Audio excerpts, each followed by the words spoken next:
Salam Kamir, kekaguman ilahi mengarah pada iman dan rahmat.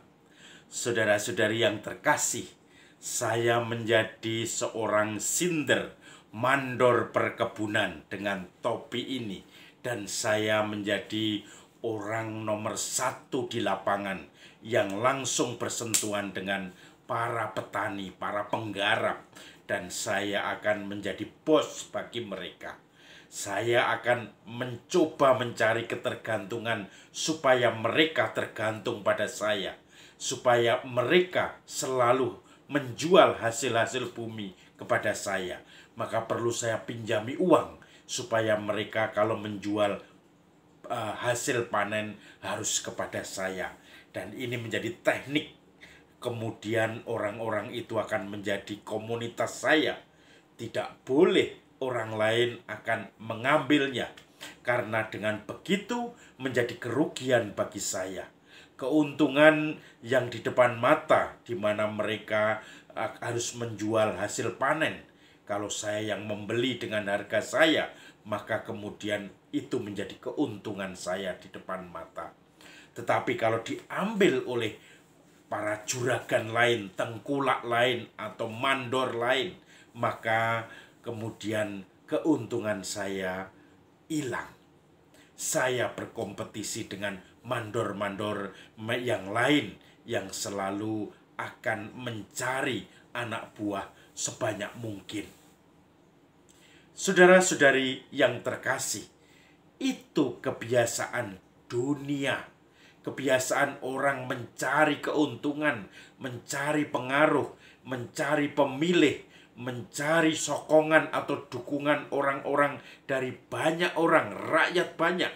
Terutama kalau sudah pilkada, pemilihan kepala desa, pemilihan kepala daerah, pemilihan gubernur, dan seterusnya. Apalagi presiden, apalagi juga anggota-anggota legislatif. Maka saudara-saudari yang terkasih, mereka akan berebut mencari pengaruh. Dan yang sudah dipegang menjadi anak buahnya tidak boleh lepas bagaimanapun caranya. Dan itu akan diusahakan. Hari ini kita bersama gereja memperingati Santo Yohanes dari Salib, seorang imam dan pujangga gereja yang sering menulis renungan-renungan dan siarah batinnya. Dan saudara-saudari yang terkasih, bacaan Injil hari ini rupanya sama dengan bacaan Injil minggu lalu. Bacaan Injil minggu lalu berasal dari Matius dan hari ini dari Lukas, seorang dokter yang akan mewartakan kabar kesembuhan orang-orang sakit dan Yesus yang mempunyai kekuatan penyembuh. Sama, Yohanes Pembaptis mengutus kedua muridnya. Bedanya pada saat Injil Markus minggu lalu, Yohanes Pembaptis dalam penjara dan mendengar Yesus yang berkarya. Dia mengutus kedua muridnya untuk menemui Yesus dan bertanya, "Apakah engkau yang kami tunggu atau kami harus menunggu yang lain, yaitu Mesias?" Lalu kalau Injil hari ini dari Lukas, Yohanes Pembaptis sama-sama mengajar, sama-sama berkarya, Yesus juga berkarya.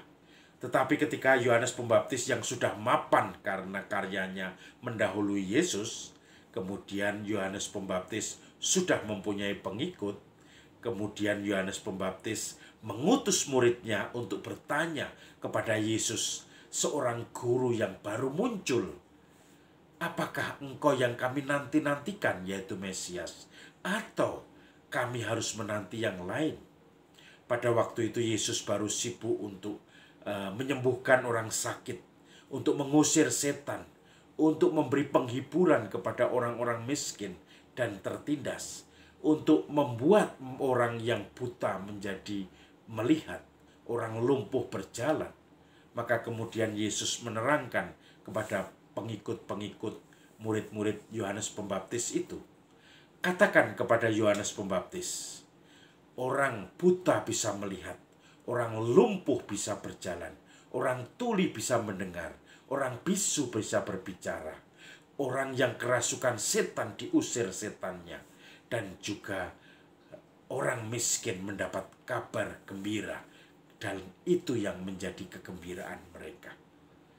Lalu kedua murid-murid itu pun datang kepada Yohanes dan memberitakan apa yang telah dikatakan oleh Yesus itu.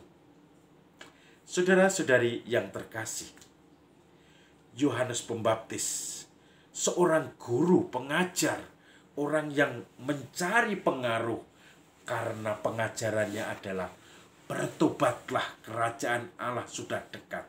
Dia ingin orang-orang banyak mengikuti, mendengarkan apa yang menjadi ajarannya. Bertobat, dibaptis, dan kemudian hatinya siap menemui Mesias. Saudara-saudari yang terkasih, dia lebih senior daripada Yesus di dalam berkarya.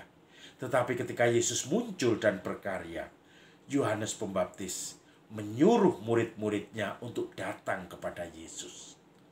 Maka dalam penguasa-penguasa, pemimpin-pemimpin, nabi-nabi palsu zaman sekarang selalu mencari pengikut-pengikut, selalu mencari follower-follower, selalu mencari pendukung-pendukung yang kemudian bisa digunakan untuk keuntungan diri sendiri. Entah itu sebagai suara atau vote getter, sebagai yang memberikan suara ketika nanti ikut pilkada atau pemilihan-pemilihan anggota legislatif, anggota DPRD, dan seterusnya. Dan itu digunakan oleh pemimpin zaman sekarang. Tetapi Yohanes Pembaptis memberi contoh. Aku harus semakin kecil, dia harus semakin besar. Yang diutamakan adalah kebenaran, bukan tepuk tangan, pengaruh, besarnya nama diri sendiri, tetapi nama Tuhan. Maka di situ ada semangat ad maiorem Dei gloriam, demi lebih besarnya kemuliaan Tuhan, bukan kemuliaanku. Aku harus semakin kecil, dan dia, Tuhan, harus semakin besar. Itu prinsip seorang pemimpin, bahwa kebenaran, sumber dari seluruh kebenaran harus semakin besar. Saya sendiri sebagai pribadi harus semakin kecil.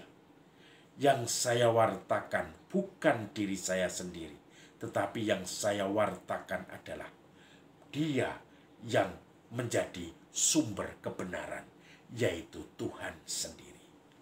Saudara-saudari yang terkasih, kalau saya melihat pemimpin-pemimpin agama yang mengajarkan kebajikan, tetapi saling berantem, saling berkelahi untuk mencari siapa pengaruh yang terbesar, untuk mencari siapa orang yang lebih banyak umatnya, lebih banyak pengikutnya, saling merebut pengikut-pengikut dari pemimpin-pemimpin yang lain. Maka di sini kita bisa prihatin, kita bisa belajar dari Yohanes Pembaptis. Karena saya sering mendengar yang pemimpin agama satu berantem dengan pemimpin agama yang lain hanya karena rebutan umat, rebutan domba-domba, rebutan jemaat, rebutan pengikut, supaya mereka mempunyai banyak jaminan untuk hidupnya, untuk mungkin gerejanya, institusi agamanya, dan akhirnya apa? Untuk diri sendiri, bukan untuk Tuhan yang dia wartakan.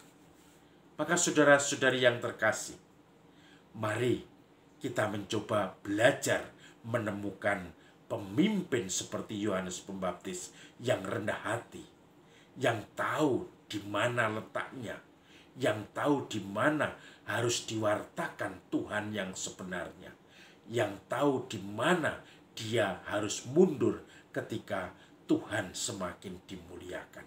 Dan disitulah perbedaan seorang pemimpin sejati dengan pemimpin abal-abal. Pemimpin abal-abal selalu memegang kekuasaannya, selalu tidak mau melepaskan pengikutnya, selalu ingin mencoba mengikat mereka dengan ketergantungan-ketergantungan.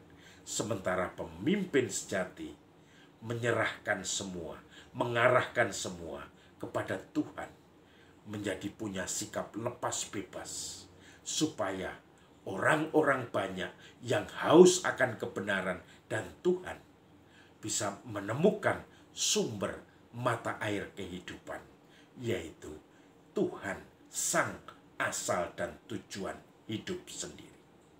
Maka saudara-saudari yang terkasih, salam kamir, kekaguman ilahi mengarah pada iman dan rahmat.